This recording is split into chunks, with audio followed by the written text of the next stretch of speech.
भुट्टो फांसी चढ़ गया, लेकिन उसने कॉम्प्रोमाइज नहीं किया। इवन डिस्पाइट ऑल दैट आज वो सबसे पॉपुलर लीडर बैठे हुए। फिर नवाज शरीफ साहब का सियासी कद खत्म हो गया है। मज़ा ये जो मारिया ने बात की ना, ये मेरा सब्जेक्ट मैं कहीं और जा रहा था, लेकिन ये अब एक इंटरेस्टिंग कंपैरिजन ड्रॉ किया तो मैं आप दोनों को इस पे बहस फैलाना चाहता हूँ। हमने देखा इमरान खान की जितनी भी गलतियां हैं, चाहे वो पावर पॉलिटिक्स की हैं या पॉपुलर पॉलिटिक्स की हैं या सिंपल पॉलिटिक्स की हैं, इवन डिस्पाइट ऑल दैट आज वो सबसे पॉपुलर लीडर बैठे हुए और हर एक को ये मसला पड़ा हुआ है कि क्या you can like you can't ignore him.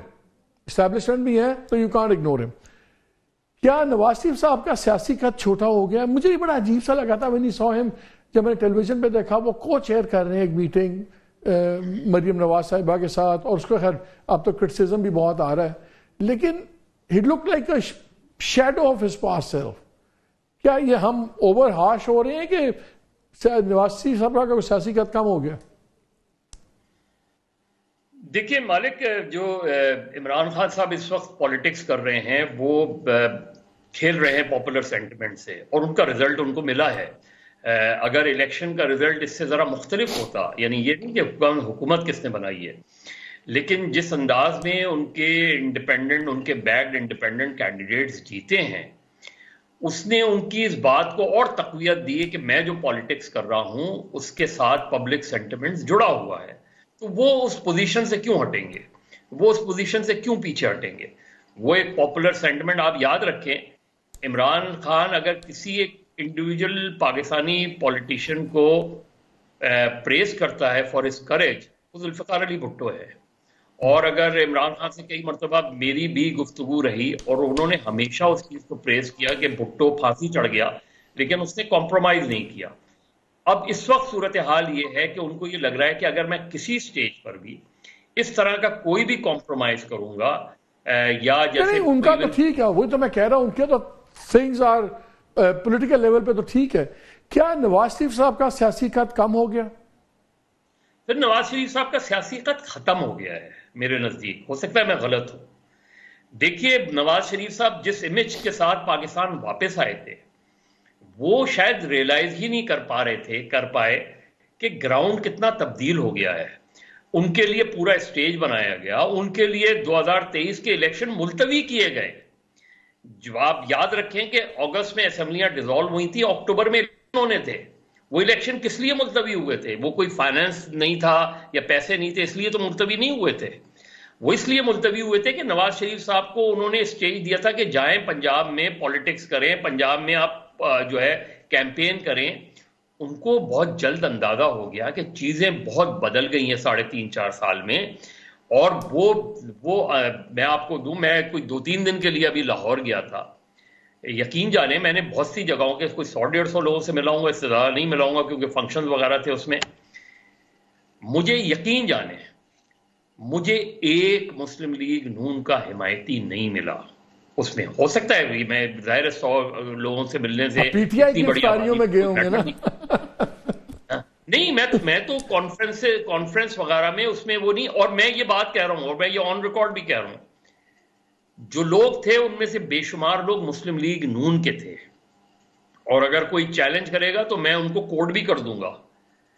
और वो ये कह रहे थे कि हमने, और उन्होंने एक लॉजिक दी, उन्होंने कहा सीधी सी बात ये कि हम ये समझ रहे थे कि हमने, और वो चट्टा जहां से आमिर नासिर चट्टा और उनकी फैमिली लड़ी थी वहां से थे। उन्होंने ये बात की, उन्होंने कहा कि देखिए हम ये समझे थे कि हम जलसे जुलूस करेंगे और उसके बाद हम एक रात पहले जाके सारे अपने उनको पर्चियां दे देंगे। हम जब वहां गए तो वहां पहले ही 3-4 दिन पहले पर्चियां दी जा चुकी थी, और वहां जाके बाकायदा पीटीआई के वोटर और सपोर्टर ने हमें वोटर्स को बताया था कि जी ये हमारे कैंडिडेट हैं, इनका इलेक्शन सिंबल ये है। बाज लोगों ने ये कहा कि देखें उसके नीचे बिल्कुल उसी जैसा एक नाम भी होगा और वो होगा तो कंफ्यूज नहीं कीजिएगा। इस तरह काम हुआ था। और उसके बकौल के सीधी सी बात ये कि हम बिल्कुल भी असेस नहीं कर पाए कि कितना तब्दील हो गया है वो। तो आप भी कहते हैं कि छोटा हो गया है। शहजाद, क्या ये दानिस्ता तौर पर किया गया है या इनऑर्डिनेटली हो गया है और बस सर्कमस्टांसेस में ऐसे हुआ है, या आप डिसएग्री करते हैं कि नहीं बहुत शुक्रिया मालिक साहब। मालिक साहब, मैं तो इस थ्योरी पे बिलीव नहीं करता कि ये जानबूझ के किया गया है, ऑल्दो इसको प्रूव करने के लिए कुछ लोग बातें बताते हैं कि कितनी सीट्स का पहले ही उनको पता था इलेक्शन से। तो मेरे ख्याल में तो ये थ्योरीज ही हैं। कुछ ऐसा नजर नहीं आ रहा था इलेक्शन से पहले कि नवाज शरीफ साहब को माइनस कर दिया जाएगा। मतलब उनके ताल्लुकात एस्टैब्लिशमेंट से बहुत अच्छे हैं, और जैसे भी मज़हर साहब ने कहा कि उनको तो पाकिस्तान बुलवाया गया और उनके लिए इलेक्शन को मुलतवी किया गया, ये सब एक्सरसाइज करने की जरूरत नहीं होती। लेकिन ये बात तो दुरुस्त है कि देखें, जो बदकिस्मती की बात है नवाज शरीफ साहब के लिए, जिन्होंने तकरीबन 45 साल तक पाकिस्तान की सियासत में सर्वाइव किया है और टॉप लेवल पे सर्वाइव किया है। यानी कि इस दौरान देखें ना क्या क्या हुआ। 1 मरतबा फाइनेंस मिनिस्टर बने, 2 मरतबा चीफ मिनिस्टर बने, 3 दफा वजीर आजम बने। और सर्वाइव जब मैं कह रहा हूं उन्होंने किया, तो आप देखें कि कितने सारे आर्मी चीफ आए और गए, लेकिन नवाज शरीफ साहब सर्वाइव कर रहे थे। काकड़ साहब आए, करामत जनरल करामत थे, जनरल परवेज मुशर्रफ, जनरल राहिल शरीफ, जनरल बाजवा, और इसके बाद भी इस चीज की उम्मीद थी कि वो चौथी मरतबा वजीर आजम बनेंगे। लेकिन बदकिस्मती की बात यह कि जहां से उन्होंने अपनी सियासत का आगाज किया था, यानी कि एस्टैब्लिशमेंट की छतरी तले, वहीं पे वो अपने जो आखिरी सियासी जो उनका लेग है उसमें वो वहीं पे खड़े हुए हैं। और बीच में एक ऐसा बड़ा तवील पीरियड आया है जिसमें उन्होंने एंटी एस्टैब्लिशमेंट पॉलिटिक्स की है, जिसकी वजह से 1 मरतबा हाईजैकिंग केस में उनको उम्र कैद की सजा हुई, उनको पनामा केस में 10 साल की सजा हुई, 2 मरतबा जिला वतन रहना पड़ा। तो जब वो इतनी लंबी आपकी एक स्ट्रगल होती है जिसमें आप कहते हैं कि मैं सिविलियन बालादस्ती चाहता हूं, मैं चाहता हूं कि इस मुल्क में जमहूरियत मजबूत हो, फैसले जो है वो एक जमहूरी हुकूमत कर रही हो, तो वो दरमियान की जो स्ट्रगल है ना, वो ऐसा लग रहा है कि अब जाया हो गई। आखिर में जिस तरीके से इन्होंने ये इलेक्शन में हिस्सा लिया और इसके बाद उसमें कामयाबी इनको मिली, तो ये मेरे ख्याल से अनफॉर्चुनेट बात उनके लिए ये है कि जहां से उन्होंने सियासी सफर शुरू किया था, वो इख्तिताम भी ऐसा लग रहा है कि उन्हीं नोट्स पे कर रहे हैं। जहां तक इमरान खान के हवाले से बात है, देखें इसमें तो मेरे ख्याल से कोई शक नहीं है कि वो एक पॉपुलर सियासतदान है, लेकिन ये चीजें ज्यादा मैटर करती हैं इलेक्शन से पहले कि आप कितने मकबूल हैं। अब मुझे बताइए ना कि इलेक्शन हो चुके हैं, now it's more about power politics, और हुकूमत इस वक्त पंजाब में और सेंटर में पीएमएलएन की है, उनके इत्तेहादियों की है।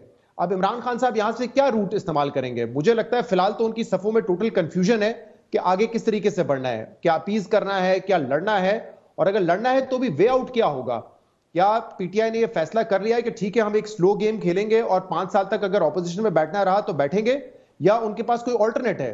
मुझे तो फिलहाल वैसे कोई ऑल्टरनेट नजर नहीं आता, क्योंकि इस मुल्क में जब भी हुकूमतें गिरी हैं तो वो उस वक्त गिरी है कि जब आपकी एस्टैब्लिशमेंट से लड़ाई होती है। फिलहाल ऐसा नजर नहीं आ रहा। हाँ, नवाज शरीफ साहब होते तो शायद आप कहते कि नहीं 1.5 साल में ऐसा हो जाएगा, या आपने जैसे कहा था कि अगर सागदार साहब होंगे तो लड़ाई के इम्कान ज्यादा है।